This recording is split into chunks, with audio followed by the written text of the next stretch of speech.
The text message arrived at 3:47 p.m. on a Tuesday. Family group chat. 17 members.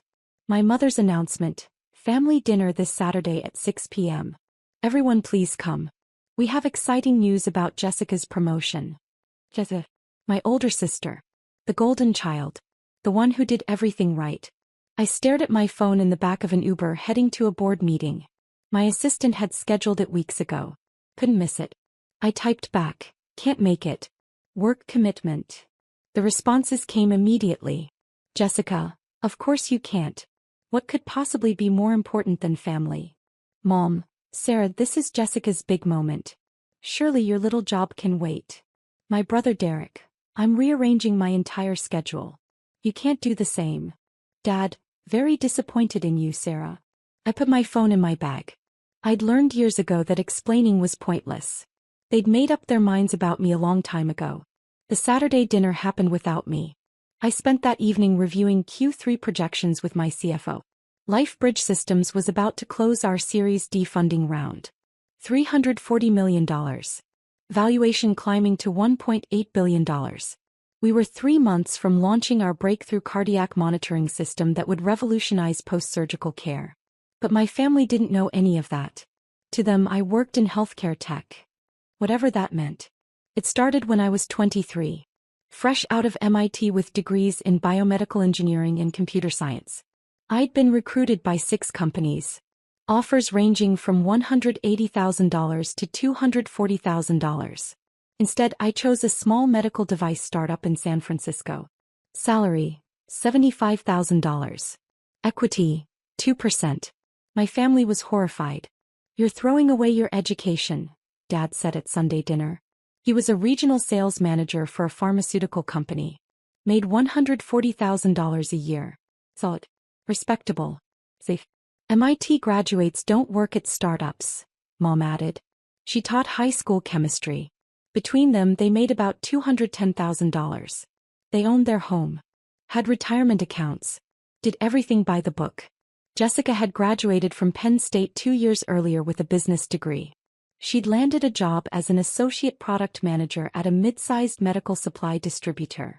Started at $68,000. By the time I graduated, she was making $82,000 as a senior associate. Your sister has benefits, Mom reminded me constantly. Health insurance. 401k matching. Paid time off. What do you have? I had equity in a company no one had heard of. Stock options that might be worthless. 16-hour days in a warehouse converted into office space. Ramen for dinner 4 nights a week. But I believed in what we were building. Dr. Chen, our founder, had lost his wife to a postoperative complication that should have been detected earlier. He'd spent 8 years developing a wireless monitoring system that could predict cardiac events before they became critical. The technology was brilliant. The execution was chaotic. But we were onto something real. 3 years later, that startup was acquired by a larger medical device company for $180 million. My 2% became $3.6 million after taxes. I was 26 years old. I didn't tell my family about the acquisition. They knew I'd changed jobs, but assumed it was just another lateral move in my unstable career path. Jessica had just been promoted to product manager. Salary, $95,000. Mom threw her a party. Invited 37 relatives. I used my acquisition money to start LifeBridge Systems with 2 former colleagues. We'd identified a massive gap in remote patient monitoring. Hospitals were losing patients to preventable complications because continuous monitoring ended when patients went home. We built an AI-powered system that could detect subtle changes in cardiac rhythm, blood pressure, and oxygen levels. Our algorithms could predict heart attacks, strokes, and pulmonary embolisms an average of 47 hours before traditional symptoms appeared. We started in my apartment. 3 founders, sleeping 4 hours a night, living on pizza and ambition. 2 years later we had FDA approval for our first device. 4 years later we had contracts with 147 hospitals across 18 states. 6 years later we had 412 employees, $180 million in annual revenue, and venture capital firms fighting to invest in our Series D round. But at family dinners when someone asked what I did, I said, I work in healthcare tech. And my family nodded politely and changed the subject to something more interesting. Like Derek's new title as operations manager at a logistics company. Or Jessica's latest achievement, senior product manager. Salary, $118,000. The dinner I missed turned out to be exactly what I expected. My cousin Rachel sent me photos afterward. Jessica standing in my parents' living room, holding a champagne glass, making an announcement. She'd been promoted to Director of Product Strategy. Salary, $142,000. First time anyone in our immediate family had broken $140,000. We're so proud of you, Mom said in the photo, arm around Jessica's shoulders. Dad raised his glass. To our successful daughter. Derek posted on Instagram, sister crushing it in the corporate world. Some of us are out here making it happen. The caption felt pointed. I liked the post and moved on. 3 weeks later, another family dinner. This time I could attend. Sunday at 5 p.m. I arrived 15 minutes late because a crisis call with our lead investor ran long. We were finalizing terms for the Series D. I'd spent 90 minutes on Zoom negotiating valuation. I walked into my parents' house wearing jeans and a sweater. Jessica was in business casual. Blazer. Pressed pants. She looked like she'd come from the office, even though it was Sunday. Nice of you to show up, she said when I walked into the kitchen. Traffic was bad, I lied. From where? Don't you work from home? I had a meeting. On Sunday. She raised her eyebrows. Must be important. Mom called us to the table. Pot roast. Mashed potatoes. The same meal she'd been making for 23 years. We sat. Dad said grace. We ate. So, Sarah, Derek said after 10 minutes of small talk. What exactly do you do? Like day to day? I'd been asked this question 17 times over the years. My answer was always the same. I work on medical monitoring systems. Software and hardware integration. Patient data analysis. That sounds very technical, Mom said in a tone that meant she had no idea what I was talking about and didn't care to learn. It is, I said. Do you manage anyone? Derek asked. I managed 412 employees. I had 7 direct reports, including our CTO, CFO, and VP of Clinical Operations. A few people, I said. A few. Jessica laughed. That's adorable. I manage 15 people now. Full P&L responsibility. $47 million budget. It's intense. That's impressive, I said. And I meant it. Jessica was good at her job. She worked hard. She'd earned her success. What's your budget? Derek asked me. I don't really work with budgets, I said. Which was technically true. I didn't work with budgets. I approved them. Our operating budget for the year was $96 million. So you're more of a technical person, Dad said. Not really management track. Something like that, I said. Jessica sipped her wine. There's nothing wrong with being an individual contributor, Sarah. Not everyone can handle leadership responsibilities. I cut my pot roast and said nothing. How much are you making these days? Derek asked. If you don't mind me asking. I did mind. But the question hung in the air. Enough, I said. She probably makes, what, 90? 100. Jessica guessed. Tech jobs pay well, but without management responsibility, there's a ceiling. I'm comfortable, I said. My salary was $285,000. Plus equity. Plus bonuses. My net worth was approximately $47 million between my acquisition windfall, my LifeBridge equity, and investments. But they didn't ask for details. And I didn't offer them. Well, I'm just proud that someone in this family finally broke into 6 figures, Mom said, beaming at Jessica. Your father and I never managed that, even with both our salaries combined. It's a huge milestone, Dad agreed. Director level at 32. That's exceptional. Jessica smiled. I've worked really hard. It shows, I said quietly. After dinner we moved to the living room. Coffee and pie. Mom brought out photo albums. Pictures of Jessica's college graduation. Her first apartment. Her promotion celebration last month. Do you have any pictures from work, Sarah? Mom asked. What's your office like? It's nice, I said. Pretty standard tech office. Open floor plan? Derek asked. I've heard tech companies do that. Sounds distracting. We have a mix, I said. Private offices for senior people. Collaborative spaces for teams. Do you have your own office? Jessica asked. I do. That's surprising for someone without direct reports, she said. Must be nice. I had a corner office on the 8th floor of our building in downtown San Francisco. Floor-to-ceiling windows. View of the bay. My name on the door. And on the building directory, Sarah Chin, CEO and co-founder. But they didn't ask. And I didn't tell them. The invitation arrived 6 weeks later. Medical Technology Innovation Summit. Boston Convention Center. March 15th to 17th. 3 days of keynotes, panels and networking. The premier event for healthcare technology executives. My assistant forwarded it to me. You're scheduled for the opening keynote on March 16th at 9 a.m. They're expecting 2,000 attendees. I'd spoken at MCAS twice before. Once as a panelist 4 years ago.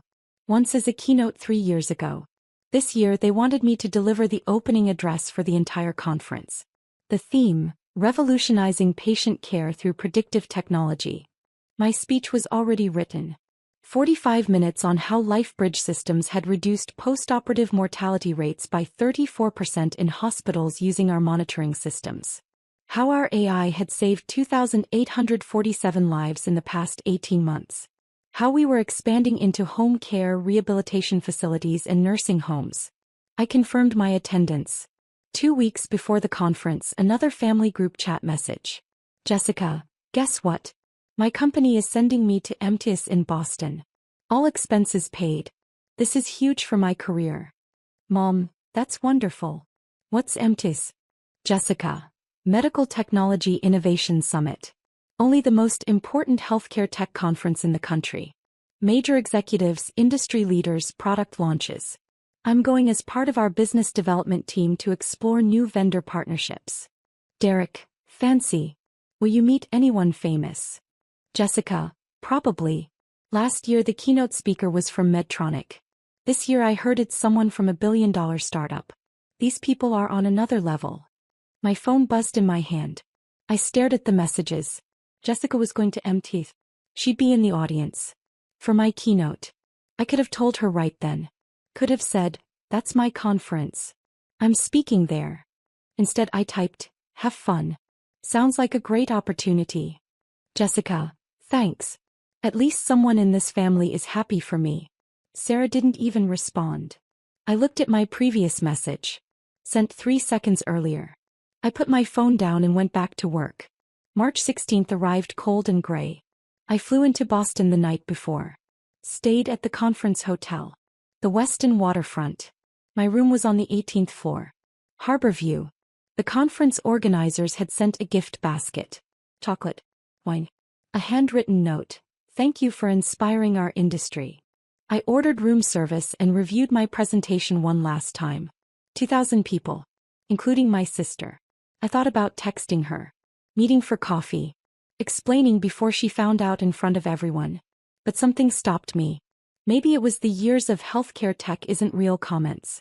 Maybe it was the constant comparison to her real career. Maybe it was the assumption that I was a mid-level technical worker with no management experience and a salary cap of $100,000. Or maybe I was just tired of explaining myself to people who had already decided who I was. I went to sleep at 11 p.m. Woke at 6 a.m. Shower. Hair. Makeup. I put on a navy suit. Expensive. Tailored. The kind you wear when you're about to walk on stage in front of 2,000 people and tell them how your company is changing medicine. At 7:30 a.m. I went downstairs to the conference level. The main ballroom was massive. Rows of chairs stretching back into shadows. A stage with a 20-foot screen. Cameras. Lighting rigs. The setup crew was doing final checks. Miss Chin. The conference director rushed over. We're so excited. Your prep room is ready. Can we get you anything? Water. I'm fine, I said. We'll start seating at 8:15. Your introduction begins at 8:58. You'll take the stage at 9 o'clock. Sound good? Perfect. I went to the prep room. Private space backstage. Leather couch. Coffee station. A TV monitor showing the ballroom as it filled. At 8:20 people started entering.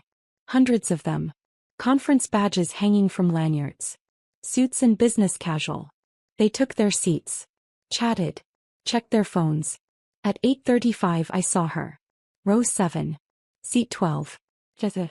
Wearing a burgundy dress and blazer. Hair perfectly styled. She was with 4 colleagues. All wearing matching company badges. He was laughing. Animated. Excited to be there.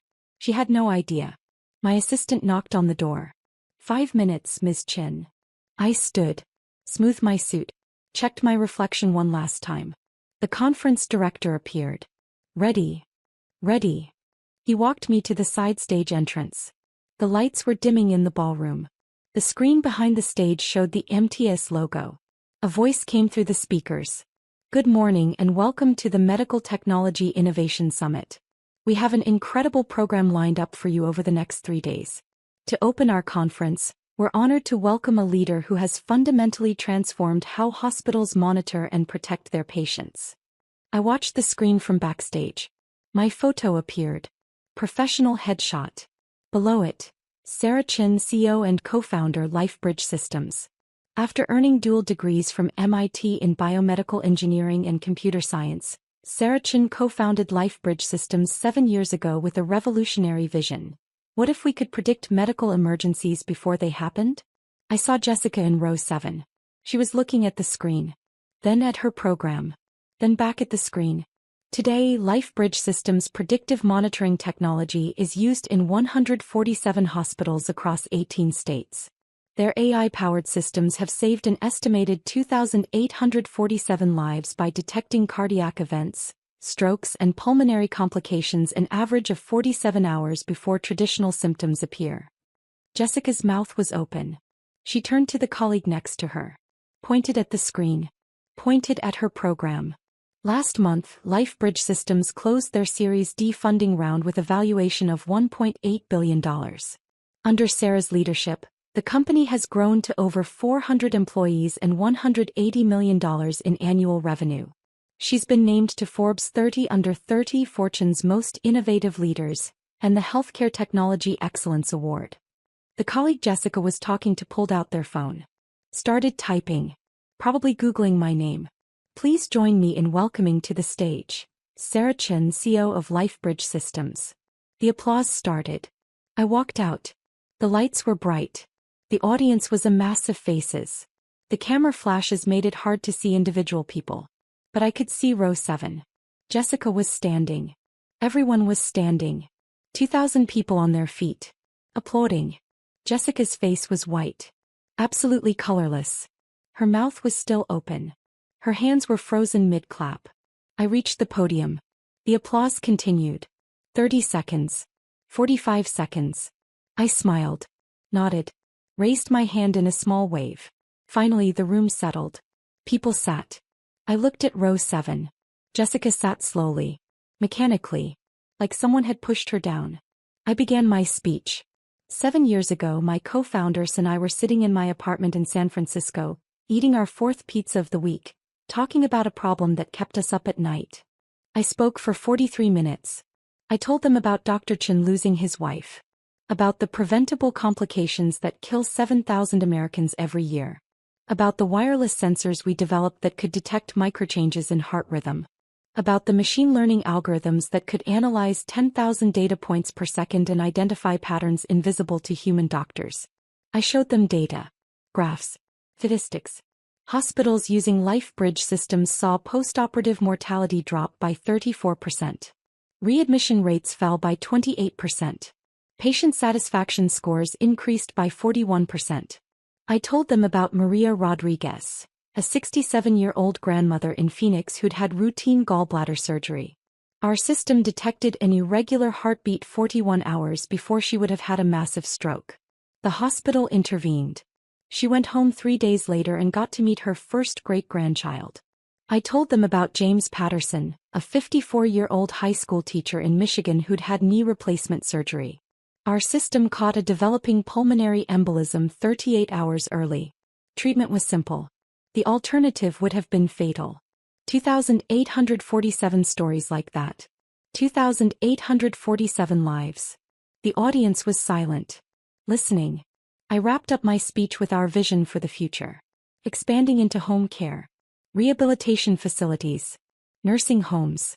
Bringing this technology to patients everywhere, not just in hospitals. We started LifeBridge Systems because we believed one simple thing. Technology should serve humanity. Data should save lives. And innovation should be measured not in dollars, but in the number of people who get to go home to their families. I paused. Thank you. The applause was immediate. Thunderous. Everyone stood again. I looked at row 7. Jessica was standing. But she wasn't clapping. She was just staring at me. Her colleagues were clapping. Enthusiastically. The woman next to her leaned over and said something. Jessica nodded but didn't respond. The conference director returned to the stage. Thank you, Sarah. We have time for a few questions. Hands shot up across the ballroom. 20 minutes of Q&A. Questions about our technology, our funding, our expansion plans, our partnership strategy. A woman in row 12 stood. Ms. Chen, your company is clearly positioned for significant growth. Are you considering an IPO? We're exploring all options, I said carefully. Our focus right now is on delivering value to patients and healthcare providers. When the time is right for an IPO, we'll make that decision based on what serves our mission best. More questions. More answers. Finally, the conference director wrapped up. Let's give Sarah Chen one more round of applause. They stood again. I waved, smiled, walked off stage. Backstage, the conference director was beaming. That was incredible. Absolutely incredible. We're already getting tweets about it. You're trending on healthcare tech Twitter. Glad it went well, I said. The networking reception is at 11. We'd love to have you there. And we're doing press interviews at 2 if you're available. I'll be at both, I said. My assistant appeared with my phone. 17 messages. 3 from my CFO about the press coverage. 2 from our VP of Communications about interview requests. 5 from investors and board members congratulating me. And 7 from my family group chat. I opened the group chat. Derek, Sarah? Derek, you're the CEO of a billion-dollar company? Mom, Sarah, is this true? Are you really the person who just spoke? Dad, we had no idea. Derek, Jessica just sent me a video. That's definitely you on stage. Mom, why didn't you tell us? Derek, this is insane. You've been sitting at our dinners letting us talk about our jobs like. Wow. There were no messages from Jessica. I put my phone away. The networking reception was in the main exhibition hall. Hundreds of people. Vendor booths. Cocktail tables. I was immediately surrounded by executives, investors, and journalists. Ms. Chen, I'm from MedTech Daily. Could we get 5 minutes?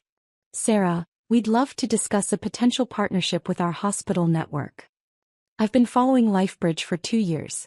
Your presentation was phenomenal.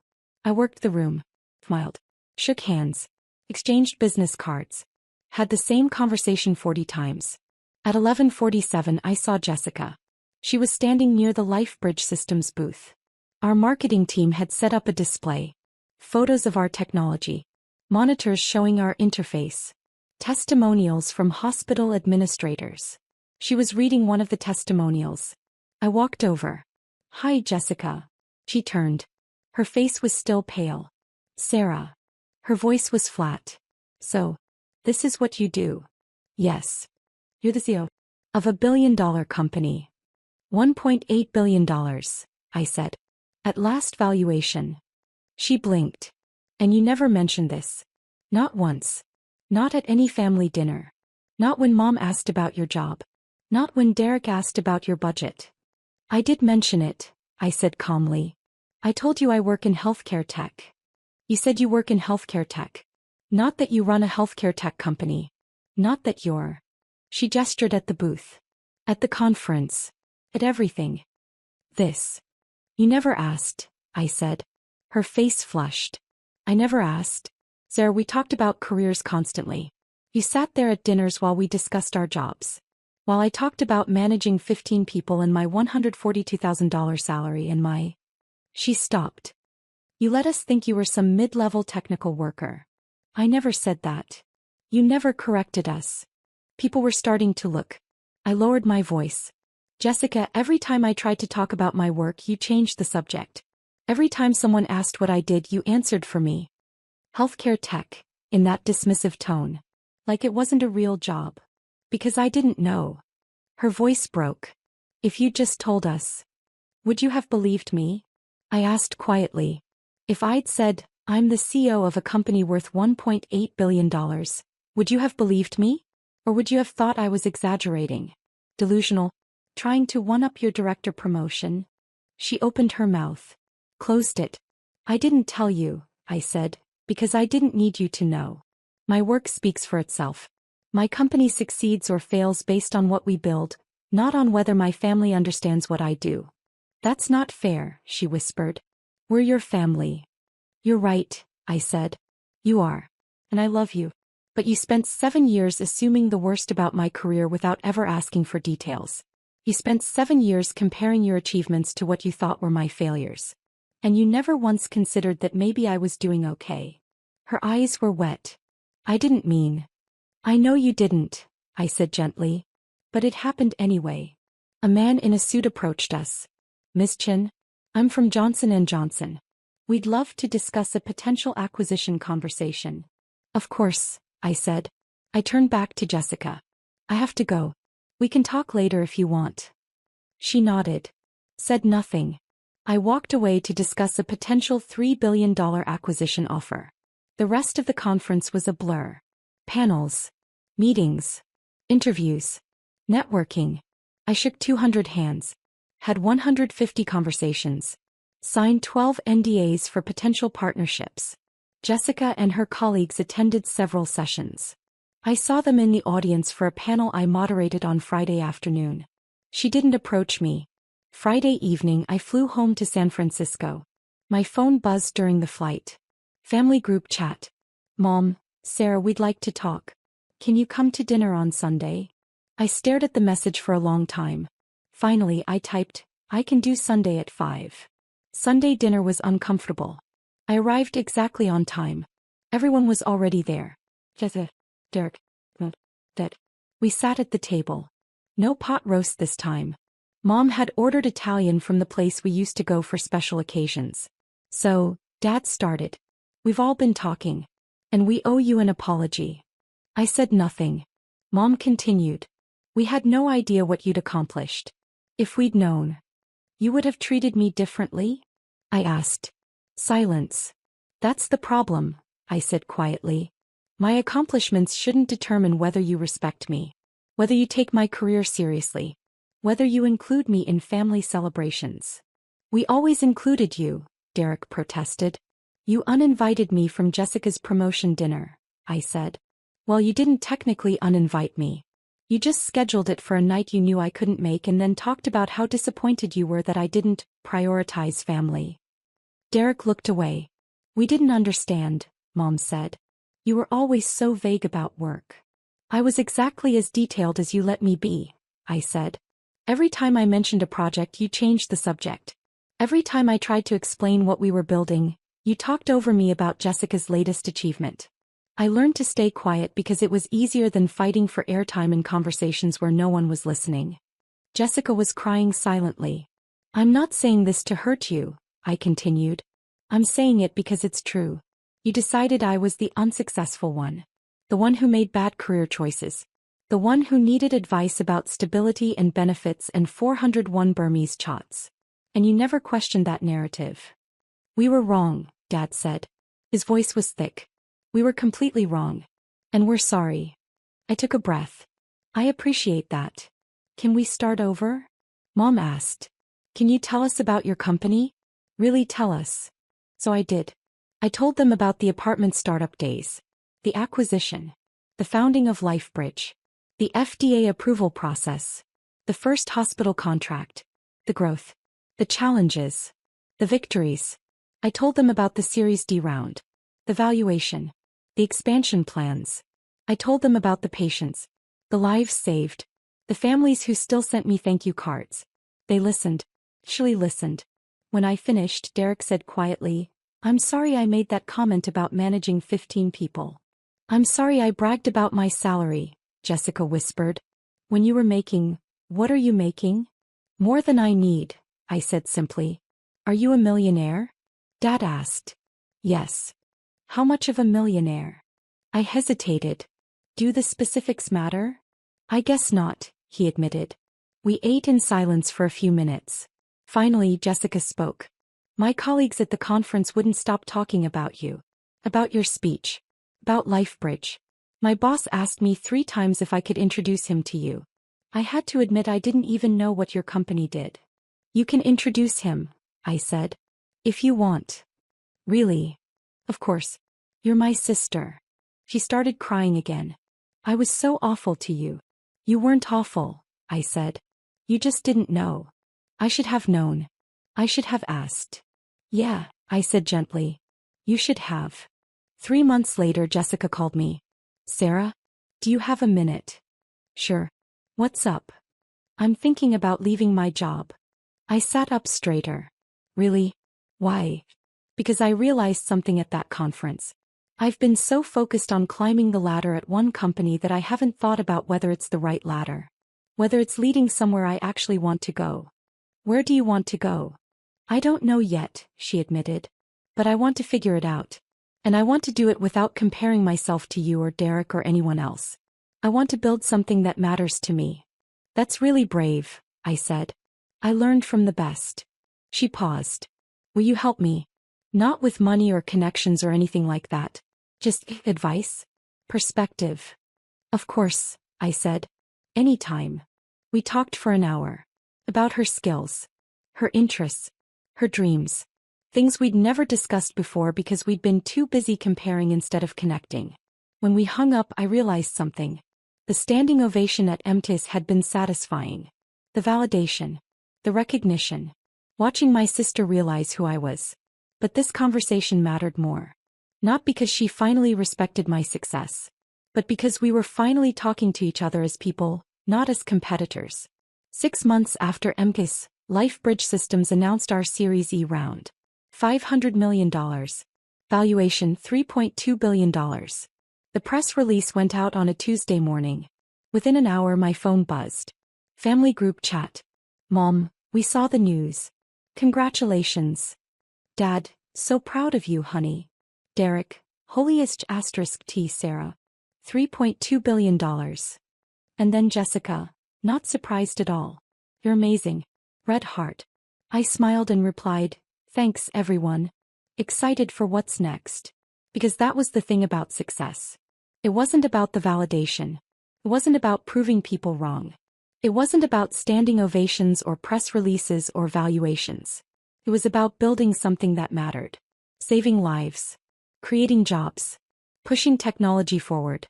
The rest was just noise. My family understood that now. Finally. And that made all the difference. 2 years later, LifeBridge Systems went public. IPO day. Nasdaq. Opening bell at $42 per share. By close we were at $67. Market cap, $8.9 billion. My family flew to New York for the ceremony. Derek, Jessica. They stood on the trading floor with me. Wore LifeBridge t-shirts. Smiled for the cameras. When I rang the bell, they cheered louder than anyone. Afterward, we went to dinner at a restaurant in Tribeca. Expensive. Celebratory. The kind of place we never went when I was growing up. This is incredible, Mom said, looking around. I can't believe this is our life now. It's not your life, I said gently. It's mine. You're welcome to visit it. But it's mine. She blinked. Then nodded. You're right. I'm sorry. I meant I'm proud to see you achieving your dreams. Thank you, I said. That means a lot. Jessica raised her glass. To Sarah, who never needed us to believe in her, but I'm glad we finally do. To Sarah, everyone echoed. We clinked glasses. I looked around the table at my family. Imperfect. Complicated. But mine. To second chances, I said quietly. We drank. And for the first time in years I felt like we were finally on the same page. Not because they understood what I did. Not because they respected my success. But because they'd learned to ask questions instead of making assumptions. That was enough. That was everything.